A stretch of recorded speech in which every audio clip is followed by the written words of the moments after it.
India যখনই মারা খায় তখনই আমাদের আনন্দ লাগে, এবং চীন ইন্ডিয়ারে একবারে ভৈরা দিছে। একটু আগে নিউজটা আসছে, চীনার হাতে ইন্ডিয়ান সেনাদের বেধড়ক মার খাওয়ার নতুন ভিডিও। এবং আমি এই মারের ভিডিও দেখাচ্ছি না, কারণ সেন্সরশিপে আমার আইডিটা আমার হারানোর কোনো ইচ্ছা নাই। তবে একটু দেখাই যে ইন্ডিয়ান সৈন্যদের কান ধরে দাঁড় করায় রাখছে। আপনারা দেখছেন, দেখা যায় কি কান ধরে দাঁড় করায় রাখছে, স্ক্রিনে দেখা যায়, হ্যাঁ, কান ধরে দাঁড় করায় রাখছে। মানে ইন্ডিয়ার অপমান দেখলেই একটা অন্যরকম আনন্দ লাগে। কেন আনন্দ লাগে? এই জন্য আনন্দ লাগে যে আমাদেরকে অত্যাচার করে। এই যে আরো দেখেন, এই যে টাইট করে চিৎ করে ফালায় রাখছে, দেখা যাচ্ছে, এই দেখেন, এই যে দেখেন, ঠিক আছে। তো এটা হলো আপডেট খবর যে চায়না ইন্ডিয়াকে তাদের সীমান্তে ভৈরা দিছে। এখন ইন্ডিয়া জায়গায় জায়গায় মার খাচ্ছে। আরেকটা মায়ের খাওয়ার নতুন খবর হলো যুক্তরাষ্ট্রে ঢুকতে দেওয়া হয়নি ইন্ডিয়ান মশলা। এটা চ্যানেল 24-এ নিউজ হয়েছে বাংলাদেশের। হংকংয়ের মতো কঠিন পথে এগোচ্ছে আরও কিছু দেশ। মানে ইন্ডিয়া যখনই মার খায় আমাদের কেন আনন্দ লাগে একটু শোনেন।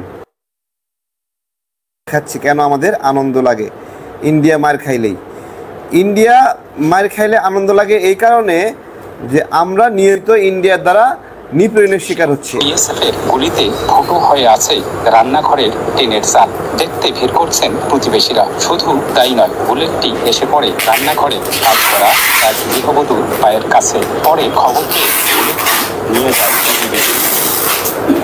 কুড়িগ্রাম জেলার নাওডাঙ্গা ইউনিয়নের সীমান্তে 901 আন্তর্জাতিক সীমানা পিলার থেকে নিরালম বাচ্চুর বাড়িতে ঘটনা ঘটে। গত রোববার সন্ধ্যা 6টার দিকে এই ঘটনার পর আতঙ্ক ছড়িয়ে পড়ে ওই সীমান্ত সহ পার্শ্ববর্তী সীমান্ত এলাকায়। স্থানীয়রা জানান, কয়েকজন নারী পুরুষ সীমান্তে নোম্যান্স ল্যান্ডে ধানের খড় আনতে যান। এ সময় ভারতের নারায়ণগঞ্জ ক্যাম্পের বিএসএফের এক সদস্য তাদের ধাওয়া করে বাংলাদেশের অভ্যন্তরে এসে গুলি ছোড়ে। সেই গুলি লক্ষ্যভ্রষ্ট হয়ে ঘরের চাল ফুটো করে মেঝেতে পড়ে। এতে নিরাপত্তাহীনতায় ভুগছেন তারা। এই তো অবস্থা দেখেন, মানে আমরা কেন ইন্ডিয়া মারা খাইলে খুশি হয়ে, বুঝতে পেরেছেন? আমাদের দেশের নাগরিকরা সীমান্তে খড় আনতে গেছে, খড়, আমাদের তো ধানের সিজন চলছে, ধান কেটে খড় শুকাই দিয়ে দিছে, সেখান থেকে খড় আনতে গেছে। সেইখানে ইন্ডিয়ান বিএসএফ গুলি করেছে বাংলাদেশের সীমান্তের ভিতরে ঢুকে, বাংলাদেশের সীমানার ভিতরে ঢুকে গুলি করে। মানে এই হারামখোররা চায়নার সঙ্গে মারাতে পারে না, পাকিস্তানের সঙ্গে মারাতে পারে না, ওইখানে ধরে এদেরকে খাতনা করায় দেয়, কান ধরে রাখে, কান ধরে উঠবস করে, আর বাংলাদেশে এসে বাহাদুরি দেখায়। এই হলো ইন্ডিয়ানদের অবস্থা। এই কারণে ইন্ডিয়ানরা যখনই মারা খায় তখনই আমাদের খুশি লাগে। আমরা বাংলাদেশের নাগরিকরা আমাদের সীমান্তে ঢুকে ইন্ডিয়ান বিএসএফ গুলি করে, তো ইন্ডিয়ানরা যখন মারা খাবে তখন আমাদের আরাম লাগবে না, তখন আমাদের শান্তি লাগবে না। এখানে পট যে শব্দ শুনছেন, এই পট শব্দ হলো আমাদের ভাইয়েরা এই যে আমাদের টি শার্ট এবং লিফলেট রেডি হচ্ছে। এই যে টি শার্টগুলো দেখেন, এগুলো আমরা এই টি শার্ট এবং লিফলেটগুলো রেডি করতেছি, এগুলো ইন্ডিয়ানদের মারা দেওয়ার জন্য। ওইখানে চায়না হলো ইন্ডিয়ানদের কাম ধরায় রাখছে, আর এখানে আমরা ইন্ডিয়ানদের পণ্য বয়কট করতেছি। চায়না ওদেরকে ডাইরেক্ট মারতেছে, আর আমরা ওদেরকে ভাতে এবং পানিতে মারার ব্যবস্থা করতেছি। আমাদের কথা একটাই, ইন্ডিয়ান নামে এই কুকুরগুলো সারা বিশ্বের কোথাও শান্তিতে থাকবে না। ওদেরকে এই বিশ্ববাসী ভদ্রতা শিখাইতে যাবে। এবং দেখেন, ইউরোপীয় ইউনিয়নের 27টা দেশে 527 ইন্ডিয়ান পণ্য নিষিদ্ধ হয়েছে, 27টি দেশে, সিঙ্গাপুর, হংকং, এবারে আমেরিকাতে। এইবার ইন্ডিয়ানরা কোথায় যাবে বলেন? ইন্ডিয়ানরা এবার কোথায় যাবে? এগুলো আমাদের নাগরিকদের জন্য আমরা প্রস্তুত করতেছি।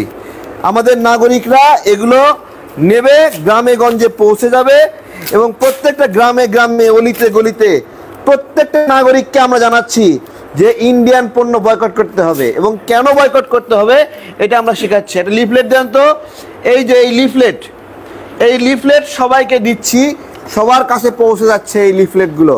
এখানে কি কি ইন্ডিয়ান পণ্য লেখা আছে এবং এখানে পিছনে দেওয়া আছে ইন্ডিয়ান পণ্যে ক্যান্সারের উপাদান পাওয়া গেছে। তো এরপরেও যে বাংলাদেশি নাগরিক ইন্ডিয়ান পণ্য ব্যবহার করবে তাকে আমরা বলবো তোমরা দালাল, এবং এই দালালরা ক্যান্সার আক্রান্ত হবে এবং আস্তে আস্তে এই দালালরা বংশ নির্বংশ হবে। কারণ ইন্ডিয়ান মশলা খাবে ওরা, আর আমরা দেশীয় খাবো। ইন্ডিয়ান বড় বড় বোল্ডার মশলা যারা খাবে, বোল্ডার পেঁয়াজ যারা খাবে তাদের খবর আছে। আজকে যে সুসংবাদ সেটা যে আবারও শুরু করতেছি, একটা দুঃসংবাদ একটা সুসংবাদ। একটা হলো আমাদের সীমান্তে ঢুকে গুলি করছে, আর একটা হলো চায়না সীমান্তে ইন্ডিয়ান গরুগুলো মারা খাইছে, কান ধরে উঠবস করাইছে। এই দুই সুসংবাদ দিয়ে আবারও ভিডিও শেষ করতেছি। আসসালামু আলাইকুম।